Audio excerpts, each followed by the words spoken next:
ये question JEE mains 2024 में आया और ये ग्रेविटेशन चैप्टर से जो फिजिक्स क्लास 11 से लिया गया है। तो क्वेश्चन इस प्रकार है कि the gravitational potential at a point above the surface of the earth is -5.12 into 10⁷ joule per kg and the acceleration due to gravity at that point is 6.4 metre per second square. Assume that the mean radius of the earth is 6400 kilometre. The height of this point above the earth surface is. तो पृथ्वी तल से ऊपर किसी बिंदु पर गुरुत्व विभव जो है वो -5.12 गुणे 10⁷ जूल पर केजी है तथा इस बिंदु पर गुरुत्वीय त्वरण जो है वो 6.4 मीटर पर सेकंड स्क्वायर है। तो पृथ्वी की त्रिज्या जो है 6400 किलोमीटर अगर मानी जाए तब पृथ्वी तल के ऊपर किस बिंदु या इस बिंदु की ऊंचाई क्या है।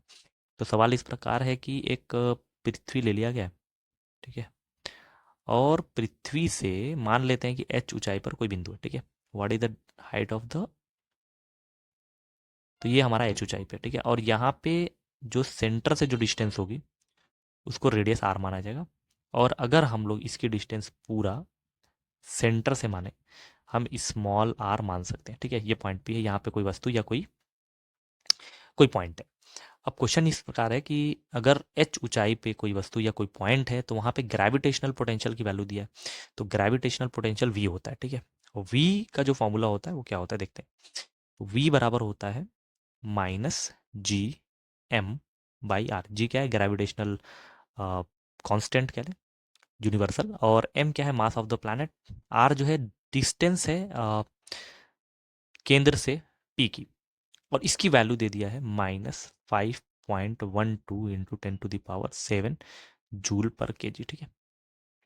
फिर कह रहा है इसी पॉइंट पे, मतलब पॉइंट पी पे जो जी की वैल्यू आई है, जी, तो वो है, अच्छा इसका फॉर्मूला जी का क्या होता है, -Gm/r²। Gm/r² होता है। और इसके जो वैल्यू आ गई है वो आ गई है हमारी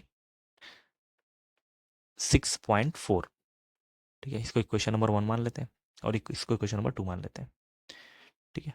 माइनस नहीं रहेगा, प्लस रहेगा। G/r² होता है। अब इन दोनों में कंपैरिजन किया जाए तो ये Gm/r है, जो कि माइनस से माइनस हम काट सकते हैं, और इसमें Gm/r² है। तो हम लोग क्या करेंगे, क्वेश्चन नंबर 1 में से क्वेश्चन नंबर 2 को डिवाइड कर देंगे, ठीक है, जिससे हमारा आर बच जाएगा। तो क्या करते हैं, क्वेश्चन नंबर 1 डिवाइड बाई 2 कर देते हैं, क्योंकि काफ़ी वैल्यू सेम है। तो Gm/r upon Gm/r² is equal to क्या हो जाएगा, 5.12 गुणे 10⁷ अपॉन 6.4। जीएम से जीएम जाएगा, आर से आर जाएगा, तो एक आर बचेगा जो कि ऊपर चला आएगा। तो आर इज इक्वल टू कितना हो जाएगा, एक 10 इसको देते हैं तो 51.2 आ जाएगा। और ये हो जाएगा 6.4 इंटू 10⁶ आएगा।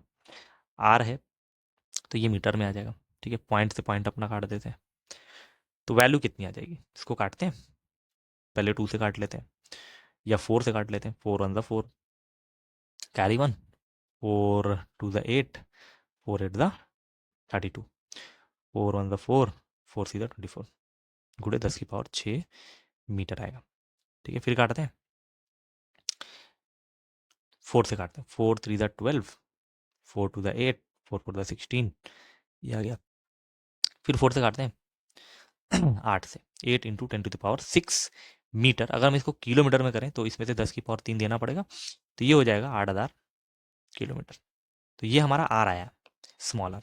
और स्मॉल आर क्या होता है, स्मॉल आर की वैल्यू यहाँ से अगर देखा जाए तो एच प्लस आर के बराबर होगी, एच प्लस आर के बराबर। और ये हो गया 8000 is equal to h plus r की वैल्यू हमारी दी हुई है 6400 के बराबर होगी। तो एच हमारे यहाँ पे आ जाएगा, एच इज इक्वल टू हो जाएगा 8000 माइनस 6400, जिसकी वैल्यू आ जाएगी 1600 किलोमीटर। तो ये हमारा आंसर हो गया 1600 किलोमीटर। तो यहाँ पे दो चीज़ हमको पता होना चाहिए था कि एक ग्रेविटेशनल पोटेंशियल वी क्या होता है या उसका फॉर्मूला क्या होता है, उसको जानना भी जरूरी नहीं, मतलब इसका अगर फॉर्मूला भी याद है ये सवाल हो जाएगा।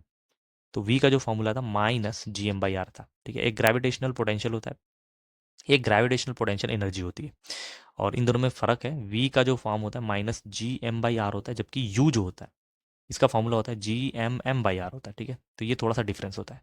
वैसे ये वाली चीज़ या ये जू है ये पढ़ाया जाता है हमारे क्लास 11th में ही पढ़ा दिया जाता है। वी को कभी कभी मिस कर दिया जाता है या हमारे बुक में ना होने की वजह से ये नहीं पढ़ाया जाता, लेकिन जेई के पोर्शन में है तो इसको हमको समझना पड़ेगा कि वी का फॉर्मूला क्या होता है, -Gm/r होता है। इसकी वैल्यू रख दिया गया 5.12 गुणे 10⁷ जूल पर केजी। और जो स्मॉल जी है वो हमने पढ़ा है gm/r²। अगर कोई प्लैनेट है, उसका मास m है और उसकी रेडियस r है, ठीक है, तो उसके लिए g की वैल्यू gm/r² होता है। r क्या होता है? Distance from the centre. Centre से हमारी डिस्टेंस होती है, जो भी बिंदु रहेगा, जितना भी ऊपर जाना रहेगा, उसके लिए वो 6.4 दिया हुआ था। ठीक है, ये हो गया 6.4 मीटर प्रति सेकंड स्क्वायर। सब कुछ हमारा ऐसा ही था। तो फर्स्ट में से सेकंड को डिवाइड किया गया ताकि काफ़ी कुछ कट जाएगा, जीएम कट जाएगा, तो आर बचेगा।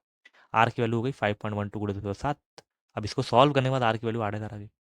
ठीक है, फिर उसके बाद आर जो होता था वो दोनों के बीच का डिस्टेंस, मतलब distance of h plus r हो गया। आर वैल्यू रखा गया तो हमारे एच जो आ गया, जो डिस्टेंस आ गया, वो 1600 किलोमीटर आ गया, जो कि ऑप्शन नंबर 1 करेक्ट है। तो 1600 किलोमीटर हमारा फाइनल आंसर हो गया।